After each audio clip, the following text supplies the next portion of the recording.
మహబూబ్ నగర్ జిల్లా సైబర్ జాగృత దివస్ సందర్భంగా జిల్లా కేంద్రంలోని ఎస్విఎస్ వైద్య కళాశాలలో మహబూబ్ నగర్ జిల్లా పోలీస్ శాఖ ఆధ్వర్యంలో సైబర్ నేరాలపై అవగాహన కార్యక్రమం నిర్వహించారు. సైబర్ నేరాల బారిన పడకుండా ఎలా రక్షించుకోవాలనే అంశంపై అడిషనల్ ఎస్పీ రాములు వివరించారు. సైబర్ నేరాల బారిన పడితే 1930కి కాల్ చేయాలని సూచించారు. ఈ కార్యక్రమంలో 350 మంది వైద్య విద్యార్థులకు సైబర్ భద్రతపై చైతన్యం కలిగింది.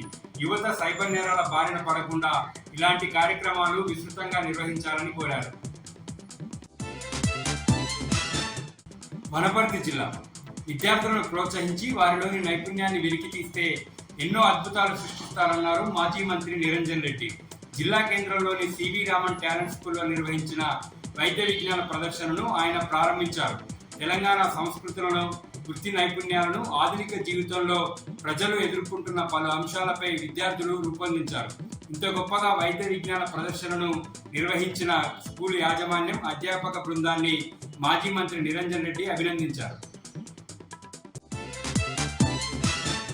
వనపర్తి జిల్లా పెద్దమందడి మండలం జంగమాయపల్లి, బల్చెపల్లి, ఎర్రగడ్డ తండా శివారులో రైతులకు విద్యుత్ సమస్యలపై టీన్యూస్ కథనానికి అధికారులు స్పందించారు. విద్యుత్ సమస్యలతో ఎండిపోతున్న పంటలు, పశువులకు మేతగా వరి చేను అనే వార్తపై విద్యుత్ అధికారులు స్పందించి ఇవాళ ఉదయం 5 గంటలకే పనులు ప్రారంభించి కొత్త విద్యుత్ లైన్, ట్రాన్స్ఫార్మర్ బిగించి రైతుల సమస్యను పరిష్కరించారు.